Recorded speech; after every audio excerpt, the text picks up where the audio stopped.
La Fundación Rosa Luxemburgo y el Instituto Superior de Tiempo Libre y Recreación presentan. La esperanza verdadeira implica mi movimento en la historia actuando para rehacer el mundo. De Diálogos y Praxis, 100 años de Paulo Freire.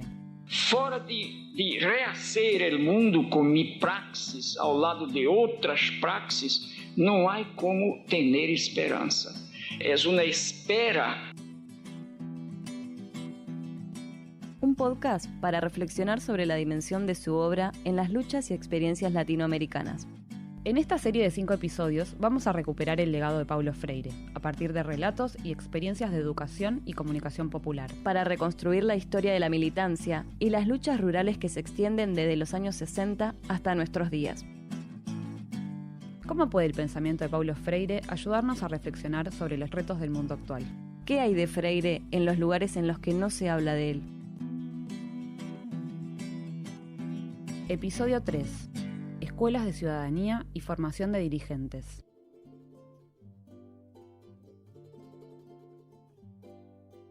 Las escuelas de ciudadanía se constituyeron como espacios de formación de formadores, con el fin de generar herramientas, fortalecer los debates democráticos y generar espacios de reflexión y acción participativa.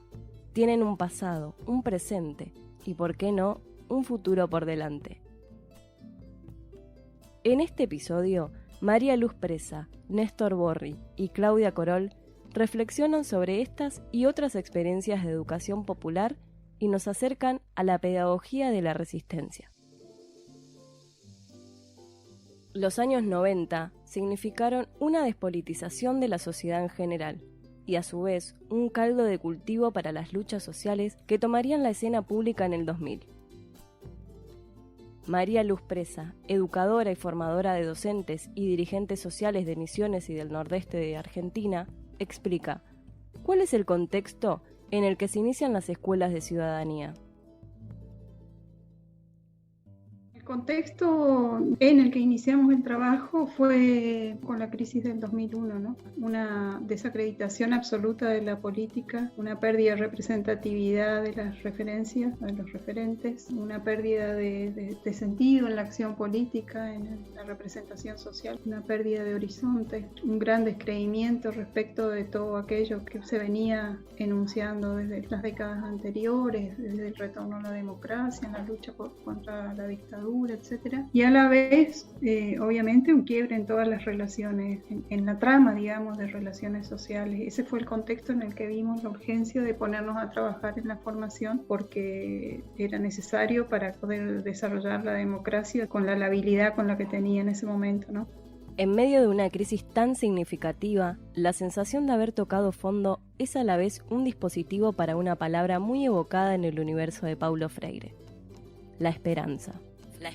Néstor Borri, comunicador social, formador de dirigentes e integrante del Centro Nueva Tierra, nos cuenta sobre las ideas que impulsaron el surgimiento de las escuelas de ciudadanía con el deseo de cambiar el contexto y luchar contra la negación de la política como herramienta de transformación. Y entonces nosotros dijimos, tenemos que hacer algo que nos permita salir de este impulso que nos niega a reconocer nuestra historia, nuestra identidad. En ese momento no podías decir política casi para nada. Y entonces nosotros ahí hicimos 3 o 4 reflexiones. Una, que queríamos hacer formación de manera más sistemática, por eso le pusimos escuela. Y otra, que íbamos a generar una mediación conceptual, pero también de actitud, de interrogación, de interpelación, que permitiera reponer la política sin hacer un discurso duro, sino mediando, y ahí aparece la noción de ciudadanía. Y entonces dijimos, para construir ciudadanía no podemos hacer solo ciudadanía micro, porque además la historia de la política, la ciudadanía y el pueblo en nuestra sociedad y nuestro país tiene y tendrá una dimensión nacional no excluyente de lo pequeño, ¿no? Y entonces empezamos trabajando desde ahí, desde organizaciones comunitarias, eclesiales, barriales, educativas, de contención, pero que tenían una larga memoria, más o menos a flor de piel o más o menos negada, de que podían ser otra cosa. Y el dispositivo pedagógico, comunicacional, de encuentro organizativo de las escuelas de ciudadanía trataba de sacar y de volver a poner en el corazón de las conversaciones esa cuestión de la politicidad propia de la vida popular o de la vida de nuestra gente, y la nuestra misma. ¿Por qué enseñar sobre ciudadanía? ¿Qué acciones se asocian a ese concepto? ¿Sacar la basura a tiempo? ¿Respetar las señales de tránsito? ¿Participar en las elecciones? Una lectura neoliberal y despolitizada nos hace imaginar la ciudadanía como un acto individual, independiente del resto. Una correcta actitud hacia la convivencia diaria. Paulo Freire, en cambio, apela a la manifestación de la ciudadanía colectiva, la cual se construye y se nutre a través de las relaciones sociales, aquella que nos ayuda a visualizarnos como sujetos políticos capaces de transformarnos a nosotros mismos y a nuestro entorno.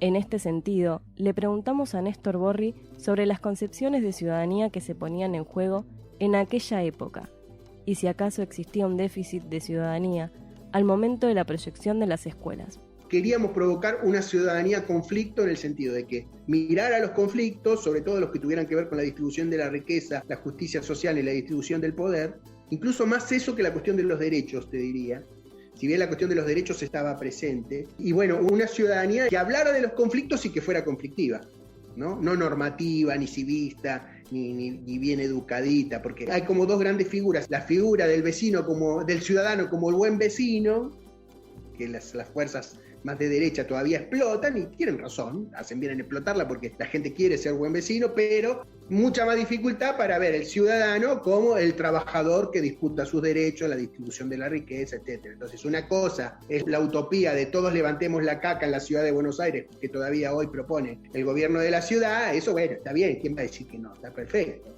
Pero bueno, el tema es cómo se reparte la torta. No es cómo se levanta la caca, sino cómo se reparte la torta, para decirlo con una imagen, no sé si muy poética, pero gráfica en todo caso. Borri, a su vez, hace un revisionismo y comenta lo siguiente.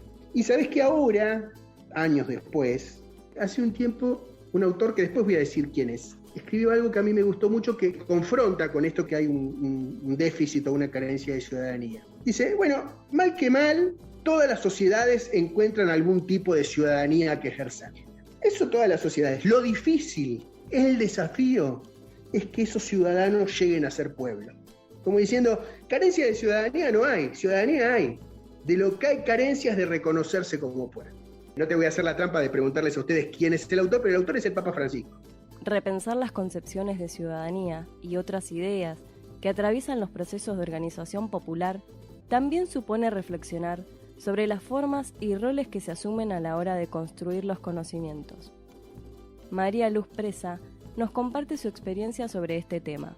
Todos participábamos en la definición de cuál iba a ser la temática que se iba a tratar, se discutían los enfoques colectivamente. Desde la perspectiva de Freire trabajábamos con roles diferenciales en igualdad de palabras, porque es importante remarcar cuando hablamos de lo de Freire, no perder de vista que necesariamente tiene que haber un ejercicio del trabajo con definiciones claras, porque la ausencia del docente es otra forma de vaciamiento de la educación, la ausencia del lugar del educador, de quien asume la responsabilidad de interpelar. Ese lugar de interpelación rotaba, pero siempre existía. La idea era hacer formación de dirigentes, pensando en que era necesario recrear, por un lado, la base dirigencial que teníamos en cada lugar, y por el otro lado también proponer, digamos, una manera de hacer las cosas distintas en el campo de lo social y de lo político. O sea, proponíamos una manera de hacer una construcción que tuviera más fuerza en lo colectivo que en lo individual.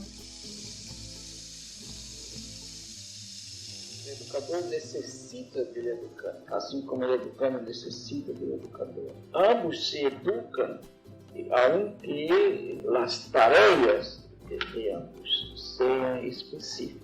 Quer dizer, o educador não é igual ao educando, como eu disse pela manhã. O educador tem que educar, o professor tem que ensinar, e o educando tem que aprender. A questão é saber como se dão estas relações de tal maneira que é uma prática democrática.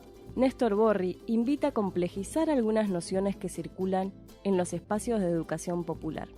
Bueno, es un clásico de la educación popular, que todos somos formados y formadores, ¿no? Que todos nos estamos coformando, sin romanticismo, porque también teníamos un esfuerzo grande de levantar las percepciones que las personas tenían sobre qué era formar, pero al mismo tiempo poner nuestra mirada crítica, incluso haciendo algo que en la educación popular está mal visto, pero en mi concepción de la educación popular hay que bajar línea. Hay que bajarla bien, pero hay que bajarla. No hay que jugar a la coartada de lo que emerge. Si uno deja que emerja, está girando en falso, pero ¿no? Teníamos una cosa de construcción de lo colectivo sin una mirada inocente sobre la participación, que abunda hoy en la educación popular y es perfectamente análogo y además, por supuesto, funcional al mero hablar, que, bueno, el modo comment de las redes sería hoy, ¿no? Todo se comenta y no se llega a ningún lado. Mucho educador popular todavía tiene esa cosa que es sacrosanto respetar lo que dice la gente. Y uno diría, ¿por qué? ¿Por qué? ¿Por qué habría de ser sacrosanto? Cuestionar las ideas que circulaban en la formación de formadores era parte de la metodología propuesta, para no caer en romantizaciones que obstruyeran la discusión y la capacidad de organización que allí se pudiese gestar.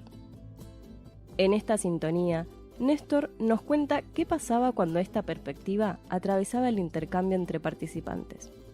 La idea era siempre provocar, amistosamente, pero con fuerza también, ¿no? Sacudiendo y confiando en esto. Esta era nuestra cuestión pedagógica y es la mía personal especialmente. Yo confío mucho en la capacidad de respuesta del otro, de comprender cosas complejas, de ser sacudido y de mover su propia ficha y en todo caso, si no le gustó, que me la devuelva.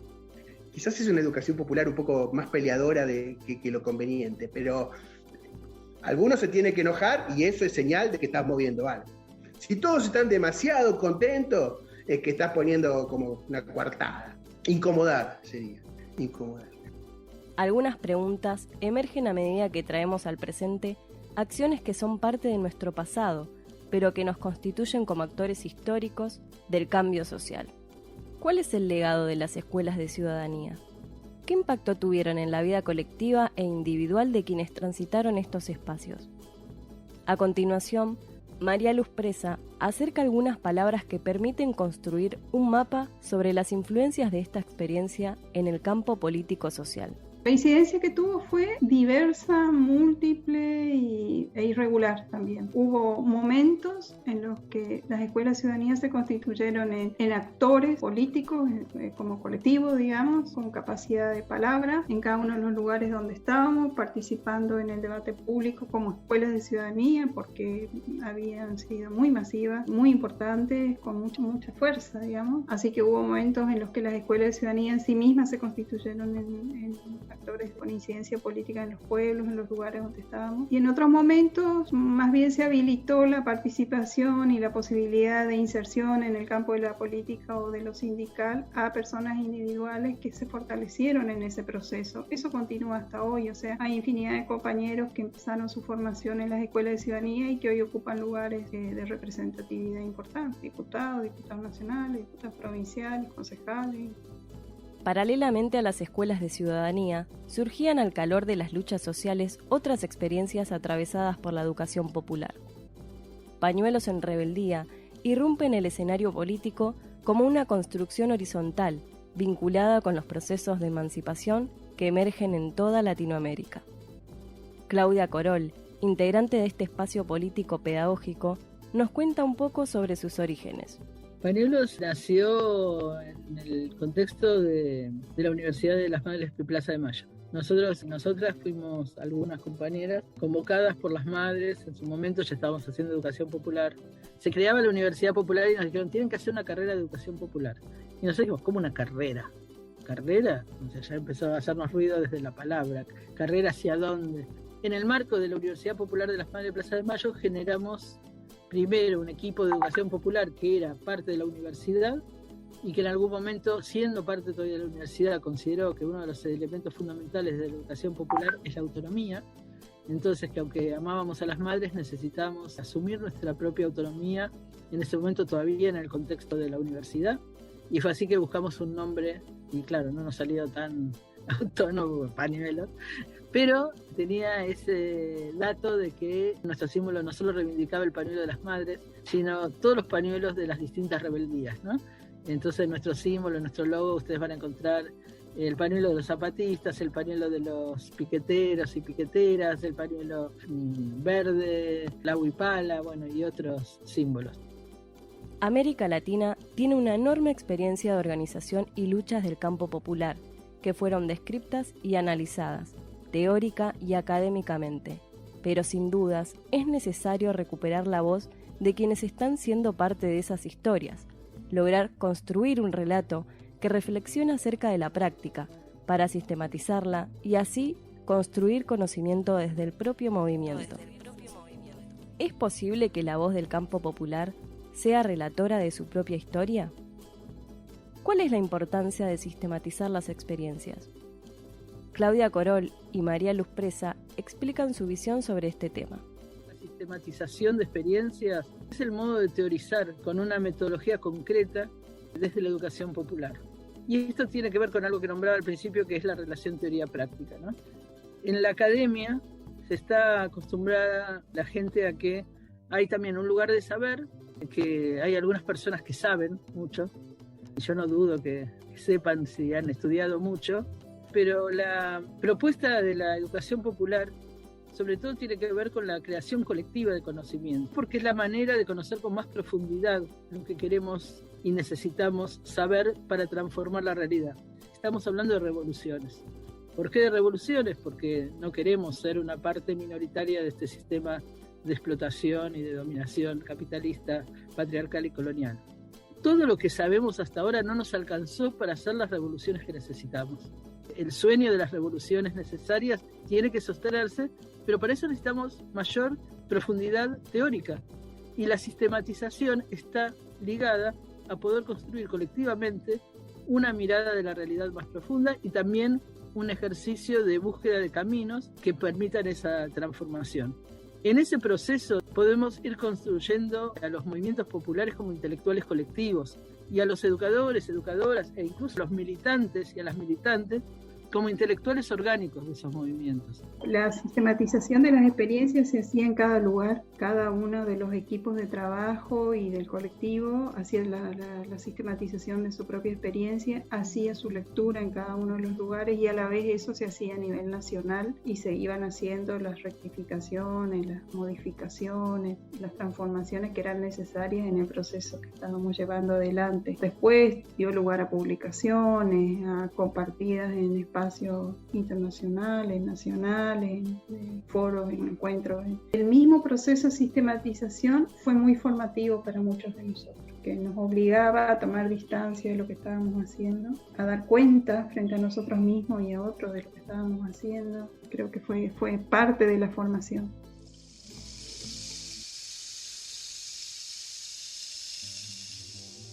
Hasta aquí recorrimos caminos propios y colectivos, historias y debates. Pero, ¿cómo es posible que experiencias tan diversas sean atravesadas por una misma pedagogía? En este último apartado, las miradas de Luchi Presa y Néstor Borri se encuentran sin proponérselo, llegando a la misma reflexión. Les preguntamos a ambos, ¿qué significa Paulo Freire en ellos? ¿Cuál es la importancia de su obra? Paulo Freire es una figura muy potente, de la cual, me parece, debemos extraer su esencia, su criterio, su actitud, su búsqueda, su gesto, mucho más que repetir lo que dice. A Paulo Freire hay que recrearlo, hay que extraerle la esencia o la raíz cuadrada y aplicarlo otra vez. Y eso en muchos casos puede incluir traicionarlo, porque si vos lo haces literal, si vos haces una traducción literal, la frase sale incomprensible. Al mismo tiempo hay que referirse a un sentido y aplicarlo para que otros lo entiendan, lo vivan, lo encuentren, lo construyan, lo experimenten. Y yo en eso creo que la pasión freiriana por la igualdad, por la reciprocidad, de creer en la igualdad de las mentes, en la igualdad de los corazones, en la igualdad de los sujetos políticos y en la capacidad cada vez situada, cada vez territorial, inscripta en la historia de un pueblo, de una patria, de un país, y hacerlo en esa unidad básica de la conversación humana donde indagamos qué es lo que nos pasa, eso sigue vigente con Paulo Freire, y Paulo Freire nos invitaría a no solo a leerlo a él, sino a inventarla de nuevo. Siempre Paulo Freire solía decir, y digo que era una contraseña de dónde nos posicionábamos en lo pedagógico, en lo político, en lo organizativo, en la manera de construir lo colectivo. Es muy difícil explicar cómo uno llegó a los lugares a donde llegó. ¿Cómo puede ser que yo tuve la suerte de estar en ese proceso? Y bueno, yo creo que va así, son contraseñas que nos vamos dando quienes creemos en otra cosa y arriesgar, casi mágico.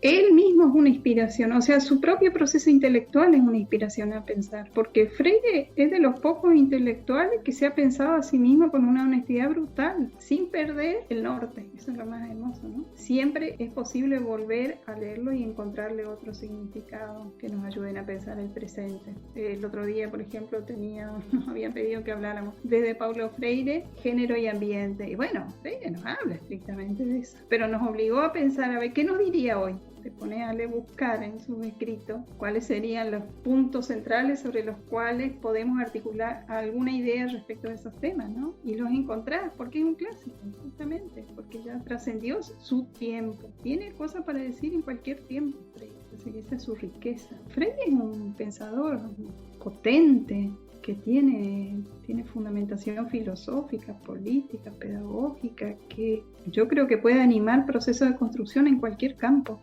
Y se me ocurre que también en cualquier tiempo, porque no habla de lo pequeño, habla de lo grande y lo pequeño, habla de lo múltiple y de lo particular, habla de lo duro objetivo de las condiciones de vida y habla también de la construcción de la subjetividad, de la belleza, en el sentido estético de la vida. O sea, ahí está todo. Se puede gozar ampliamente con Freire. La educación popular, a partir de la mirada inquieta y revolucionaria de Paulo Freire, atravesó el proyecto de las escuelas de ciudadanía y la formación de formadores. Cada uno a su tiempo, en su contexto y con sus herramientas, supieron encontrarse con una forma de trazar y desafiar el mundo que los rodeaba.